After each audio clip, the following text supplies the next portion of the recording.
It's alive. It's alive.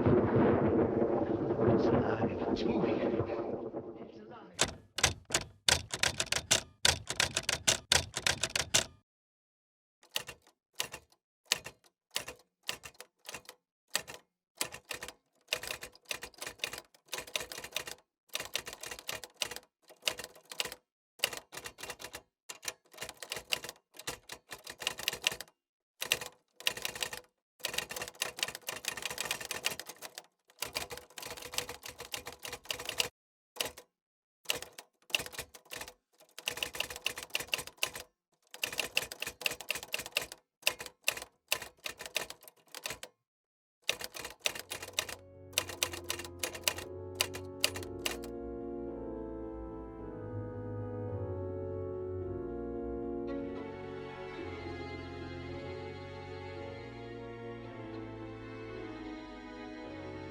Welcome, mortals and creatures of the night, to this spectral soiree of cinema discourse.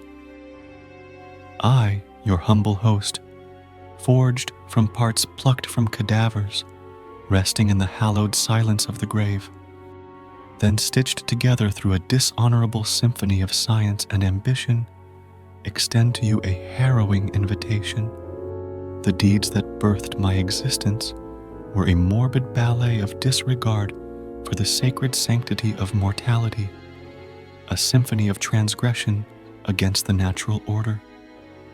But tonight, in the shadowy theater of our discourse, we shall cast aside the judgment of such morally inconceivable acts. I beckon you to join me on a pilgrimage through the haunting realms of the vile and macabre.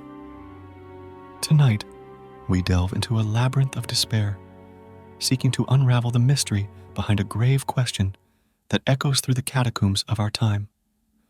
Why do modern movies suck?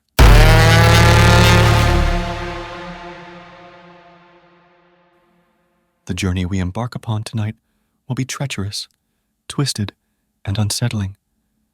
Join me, if you dare, in this grotesque exploration as we confront the unspoken horrors and unravel the enigmas lurking within the mire of the entertainment industry's decay. But fear not, my dear guests, for we shall unearth the answers buried deep within Hollywood's current lamentable condition.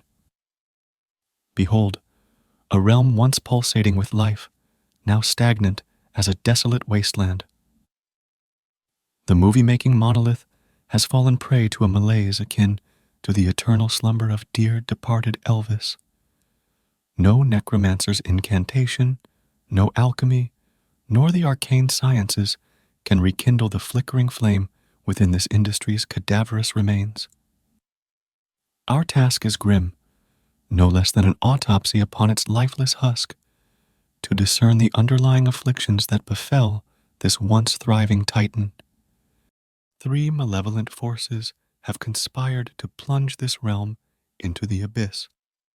Firstly, the disenchanted masses have forsaken the sacred halls of theaters, dealing a fatal blow to its coffers.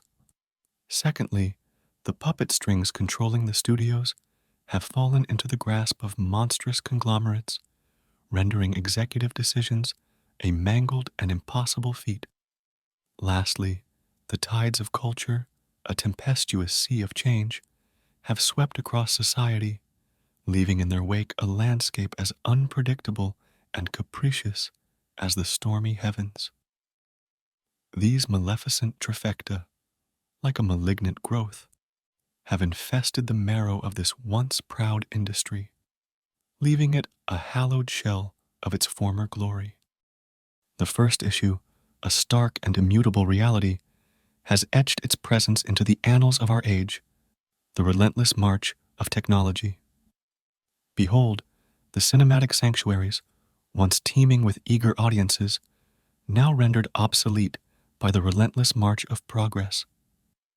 The allure of 4K, 50-inch televisions with Dolby surround sound has supplanted the theater experience, offering comfort within the confines of one's abode, sans the cacophony of unruly crowds and the burden of an objectively inferior encounter. Yet, the salvation of this industry could have dawned through a metamorphosis in movie distribution and consumption. Alas, the sinister labyrinth in which the studios are ensnared made such a transformation a forlorn hope.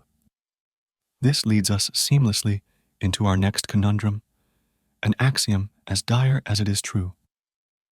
If you seek to undermine a thriving enterprise, render it public.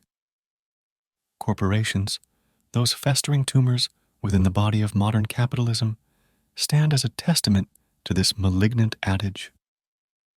And closely trailing behind in this odious race are the unions. Understand this, dear audience. Corporations, those malevolent entities personified as fundamentally and irredeemably chaotic, their very essence cloaked in an aura of reptilian duplicity. The board of directors, those arbiters of chaos, actively subvert the long-term welfare of their dominions in pursuit of fleeting, ephemeral profits. Ostensibly tasked with overseeing the CEOs to curtail their nefarious machinations, these board members, owing to astute legislative decisions in the late 90s, wield unchecked dominion, especially within the pristine lands of the United States of America. Witness the sinister machinations of the board, wielding their omnipotent power to anoint CEOs atop the studios, a gradual purge of the old guard, replacing them with business-minded puppets. These enigmatic figures, these boardroom marionettes, do not claim ownership or employment within the company's bosom. No, they are hand-picked emissaries of the investors, hedge funds, and corporate entities tasked with a singular mission: to transmute investment into unyielding profit. Understand this fundamental truth, my dear companions. The quintessential incentive for even the most upright and conscientious board member boils down to a singular purpose: to fatten the coffers of the corporation with each passing quarterly report. Their allegiance is not to innovation or experimentation, but to the insatiable appetites of the investors they represent, hungering for returns and dividends. Why, you may ask, is this a dire predicament? It shackles the very essence of progress and exploration within these corporate behemoths. Dare they venture into uncharted territories, it jeopardizes the steady flow of revenue, hence disrupting the unending pursuit of returns for their financiers. Foray into unexplored avenues, innovate and experiment, a futile endeavor. Such aspirations are quashed under the heavy boot of financial conservatism. To deviate from the beaten path, to embrace change, is anathema to this profit-centric doctrine. Thus, the shackles of financial obligation and the insatiable thirst for guaranteed returns cast an impenetrable shadow over the industry's ability to evolve. The corporation, ensnared within this labyrinth of profit, languishes in a stagnant pool of missed opportunities and forsaken creativity. Such is the inescapable conundrum where the pursuit of profit obliterates the spirit of innovation. A tragic tale woven within the fabric of corporate governance, stifling the very essence of cinematic ingenuity. Picture this grim reality, my ghastly companions. The boardroom, that sanctum of fiscal ritual, finds its elation in the blood sacrifice executed every quarter year without fail. The studios, akin to well-oiled Swiss watches, meticulously crafting decisions that yield predictable, calculable outcomes. Alas, the evolution of movie-making from a creative odyssey into a corporate enterprise set the stage for this tragic malaise. With each passing decade, the landscape morphed.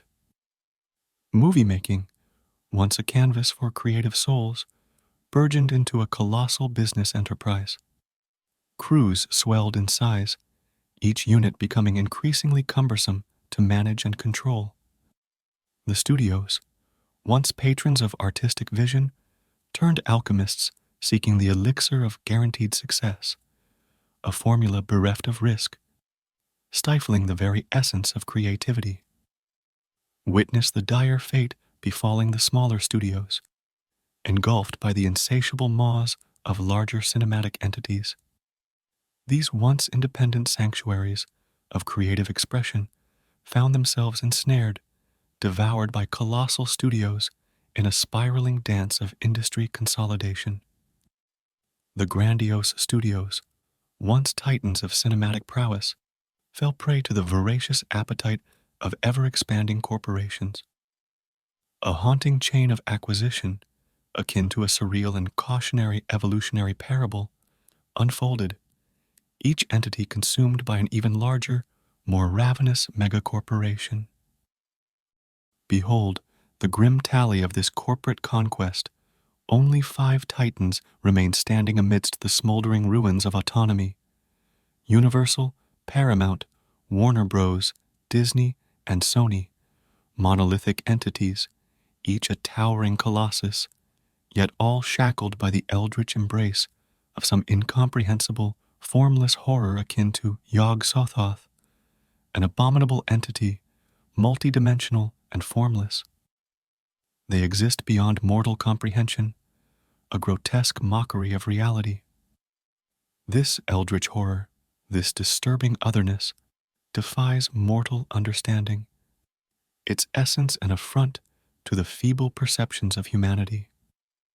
Should a living soul gaze upon its unfathomable visage, a heroic blue screen of death would surely ensue, for mortal minds cannot fathom its grotesque and alien nature. This twisted amalgamation, this grotesque fusion of studios and formless corporate entities, stands as a testament to the industry's descent into the abyss of unfathomable corporate hegemony. This nested hierarchy within the colossal studios mirrors the grandeur of a Russian nesting doll, each layer holding its own secrets, its own wonders, waiting to be unraveled within the enigmatic expanse of cinematic creation. Hark, creature, I hear. But the juggernaut that is Netflix, an entity with coffers brimming, capable of financing grand cinematic endeavors. Yet, streaming harbors a fatal flaw, a model unsustainable in its essence. Therein lies the conundrum. There's a ceiling to subscription-based revenue, restrained by the reluctance to escalate subscription fees perpetually. Enter the hollow cry for content. The hollow echo reverberates across the industry, yet its true meaning a paradox, quantity over quality, a sludge of lackluster productions masquerading as the coveted content. Netflix, a behemoth that birthed the demise of DVD sales, wields its financial might in a bid to produce a plethora of movies. However, the bitter truth emerges. Much of what they birth is a sea of mediocrity, drowning in subpar quality. The streaming realm, an arena of conflict and chaos, where Netflix, an exception, stands triumphant while other studios, driven by short-sightedness, launch their own ill-fated streaming endeavors. Billions bled away, leaving the industry in a precarious quandary. The dark truth pervades the corridors of power within these studios, mega corporations at the helm, their strings pulled by the insatiable demands of the board of directors, ultimately answerable to the scrutinizing gaze of investors. And investors, guardians of the almighty purse, tether their investments tightly, skeptical of financing ventures that resemble throwing coin into a bottomless pit, hoping for a miraculous return. The industry's missteps reverberate through the ages, a haunting symphony of squandered legacies and misjudged zeitgeist. Behold the tragic saga where established franchises, revered and cherished, were mangled by timidity. Studio heads, adrift in their ivory towers, out of touch with reality, believed the vociferous few to be the heralds of a new era. Oh, the folly of mistaking the echo chamber for the consensus, forsaking the essence of these tales at the altar of misguided trends. Thus, the legacy of these venerable franchises lay desecrated, their essence diluted by the timid fear of risk, bowing to the capricious winds of misinterpretation and cultural misreading. Hollywood, that once glorious citadel of movie-making, lies in the grip of demise, while streaming, an ephemeral solution, fails to fill the void. But fear not, for a phoenix shall rise from these ashes, a renaissance of independent filmmaking. Witness the birth of a cinematic revolution, films crafted on shoestring budgets, fueled by technical expertise, and the embryonic footsteps of AI filmmaking. In the span of 5 years, the landscape shall transform. No opulent productions with bloated budgets. Instead, a paradigm shift where the most extravagant movie will not exceed $10 million. Avatars, animated by motion capture and AI, shall supplant the traditional actors. Bid adieu to flesh and blood stars, and welcome the era of virtual actors. Yet rejoice, for in this realm, artists wield their craft unshackled, liberated from the constraints of pandering to disconnected figureheads fixated on quarterly revenues. A cinematic revolution where creativity reigns supreme, fueled by the visionaries untouched by the whims of out-of-touch executives. Brace yourselves, for the future heralds not the demise of movies, but the dawn of a new era. An era where the essence of artistry flourishes, unencumbered by the chains of corporate mandate. And so, dear viewers, we bid adieu to the fallen king, a monarch bereft of virtue in the realm of artistry. Let us not mourn the passing of an inept ruler, but raise our glasses to a future adorned with promise. Toast to the dawning of a brighter horizon, where corporate shackles no longer weigh heavy on the shoulders of creativity. Here's to a world where the sanctity of art remains untainted, free from the suffocating grasp of profit-driven entities. Long live the art untamed, unchained from the fetters of corporate intervention. Let us raise our glasses to a future where the canvas of creativity stretches boundlessly, unmarred by the shackles of profit-driven endeavors. Drink. Drink.